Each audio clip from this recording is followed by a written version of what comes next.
You know who Brian Clough the manager is, the man who led Forest from the second division to back-to-back European Cups. You might even know about Brian Clough the player, the prolific striker who couldn't stop scoring for Middlesbrough.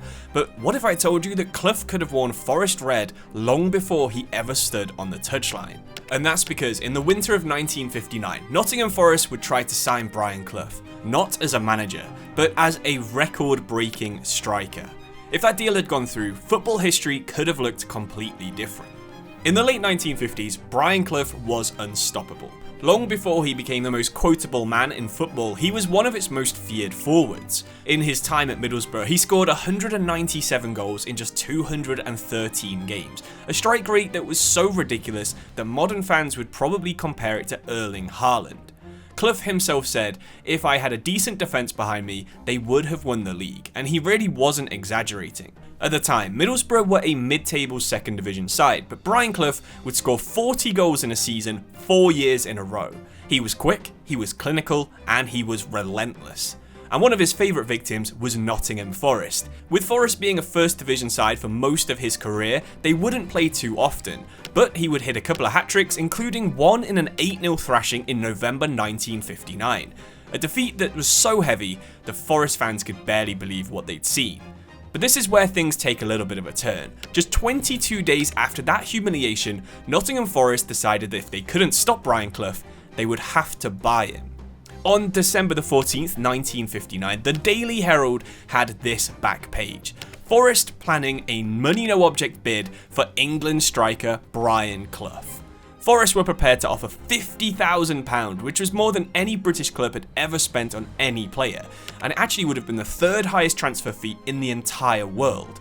In modern terms, that's like spending £100 million on a second division player, and for a club like Forest in 1950, that was staggering. But why were Forest ready to go all in? Despite winning the FA Cup just 5 months earlier, they were now bottom of the first division and desperate for goals. The Forest chairman at the time, Harold Alcock, had publicly declared that Forest would spend whatever it takes to stay up. They'd already splashed out on Jimmy Isley, Tony Barton and Colin Booth, and that was about £50,000. But it wasn't enough. The third goal of Clough's hat-trick against Forest had meant he'd already hit 20 by January, and as the Daily Herald put it, that's only 4 fewer than all 4 of Forest's punchless forwards combined. Not only would Clough be a good signing, he could be the difference between survival and relegation. Forest needed Brian Clough.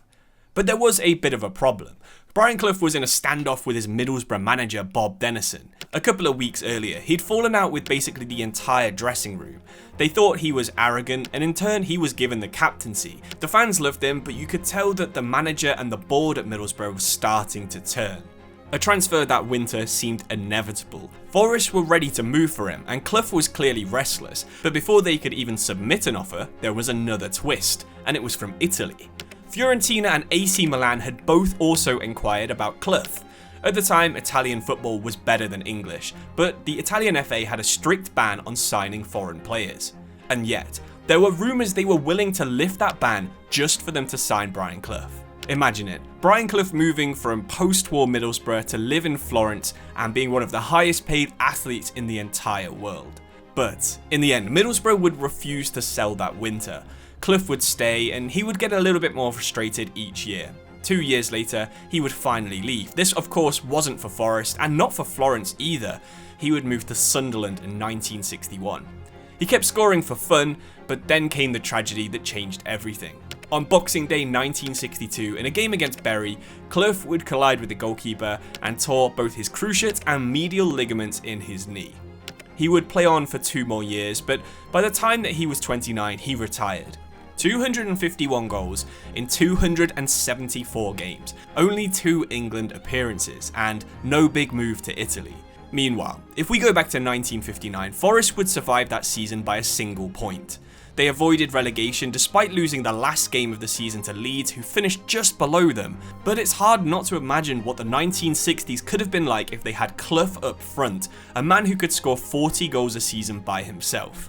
2 years later, as Clough was retiring, Forest would sign a young striker called Ian Storey-Moore. He was 10 years younger than Clough and just as lethal, but the two of them together could have been devastating. A Forest attack of Ian Storey-Moore and Brian Clough could have rivaled anything in Europe. but it never happened. Instead, we know what happens next. About 15 years after he retired, Clough would arrive not as a player, but as their manager. And while it is tempting to imagine an alternate world where Clough would play up front for Forest instead of in the dugout, I thought it was interesting to make a video about something I only found out happened a couple of days ago.